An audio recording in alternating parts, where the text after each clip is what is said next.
Hello everyone, welcome you on the content. आज से हम एक नया सेगमेंट शुरू करने वाले हैं जनरल साइंस को लेके, जो 6 to 10th क्लास के जो एनसीईआरटीज हैं उसको कवर करें हैं।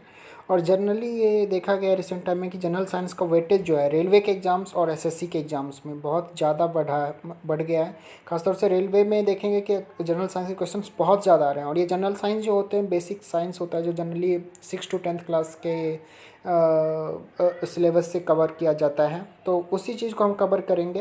तो आज से शुरू करते हैं। हम पहला 6th क्लास का पहले कवर करेंगे, फिर 7th, फिर 8th, देन 9, 10th। एक्चुअली देखा है 6, 7 और 8 ये 3 क्लास के जो क्वेश्चंस हैं जनरल साइंस के, ये ज़्यादा बन रहे हैं, तो इसलिए हम यहीं से कवर करेंगे।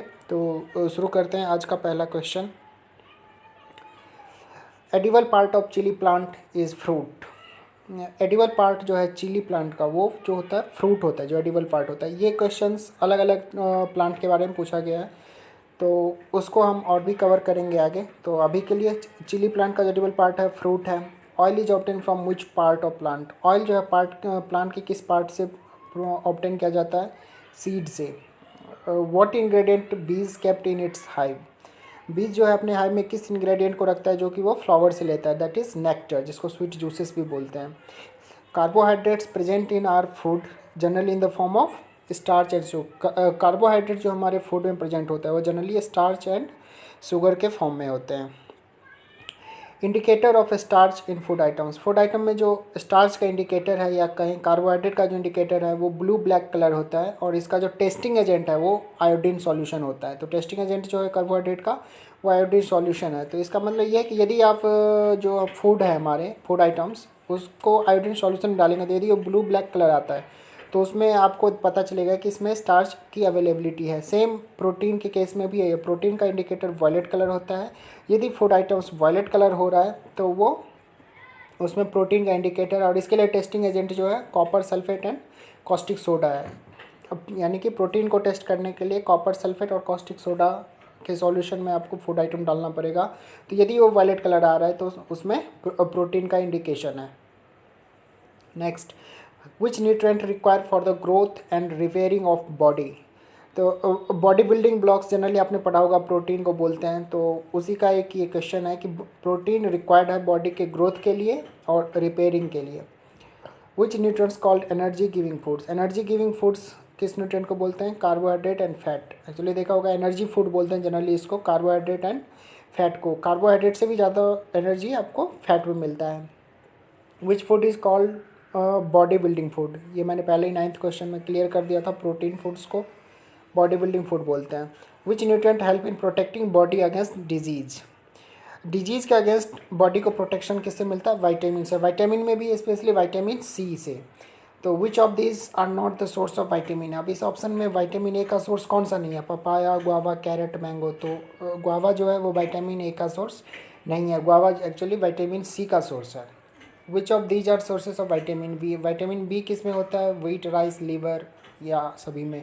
तो इन सभी में वाइटामिन बी पाया जाता है, wheat, rice and liver. Which of these are sources of vitamin C.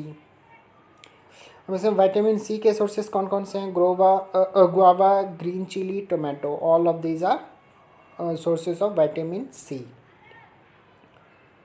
Which vitamin helps body to fight against disease. Disease के अगेंस्ट फाइट करने के लिए वाइटामिन सी होता है। ये मैंने पहले भी बोला था कि एक्चुअली वाइटामिन सी क्या करता है? इम्यूनिटी को बूस्ट करता है। तो इम्यूनिटी जितना जब पावरफुल होगा उतना ही आपको बॉडी को डिजीज़ से फाइट करने में आसानी होता है। इसलिए वाइटामिन सी जो है वो हमें हेल्प करता है fighting against disease. Which of these are not the source of vitamin D. अब इसमें वाइटामिन डी का सोर्स कौन सा नहीं है? Fish, egg, liver and orange. Orange सब जानते हैं ये वाइटामिन सी का सोर्सेस हैं, क्योंकि और वैसे भी जो जितने भी फ्रूट्स हैं जिसमें सार टेस्ट होता है वो वाइटामिन सी का सोर्स, जैसे ऑरेंज, लेमन, आंवला, ये सब चीज़ जो है वाइटामिन सी के सोर्स, वाइटामिन सी का सोर्स है। और ये वाइटामिन इसमें एक्चुअली मैंने क्वेश्चन भी उसको टारगेट किया जो जनरली लोगों को नहीं पता, जिसमें वो कन्फ्यूजन रहती है।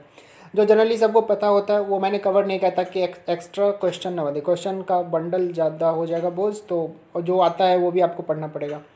तो इसलिए मैंने वो कोशिश किया छांटने का कि जो जनरली नहीं पता होता है। जनरली जो पता होता है उसको मैंने हटा दिया, वो मैंने नहीं डाला। जैसे विटामिन सी का सबको जनरली पता होता है कि जो फल में खट्टापन होता है, सारनेस होता है, उसमें विटामिन सी होता है, जैसे आंवला, ऑरेंज, लेमन, ये सब।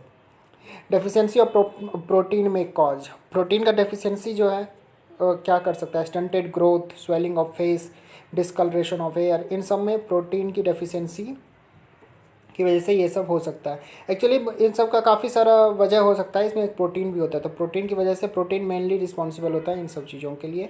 तो ये तीनों ही प्रोटीन के डेफिशिएंसी से हो सकता है। 19th क्वेश्चन है, beriberi disease caused by deficiency of vitamin B. Beriberi नाम का जो डिजीज़ है विटामिन B1 से होता है। विटामिन बी से तो होता है, विटामिन बी के काफ़ी सारे टाइप हैं, vitamin B1, B2, B12 something. तो बेरी बेरी जो है B1 से, ये आप याद रखना, बेरी बी से बेरी बेरी एंड बी से B1, पहला ही विटामिन B1 का जो है टाइप उससे वेरी वेरी होता है। Bone and tooth decay caused by deficiency of calcium.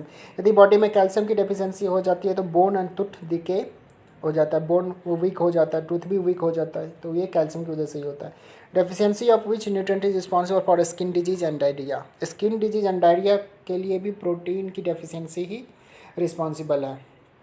तो ये हमने आज के लिए 21 क्वेश्चन कंप्लीट कर लिया है।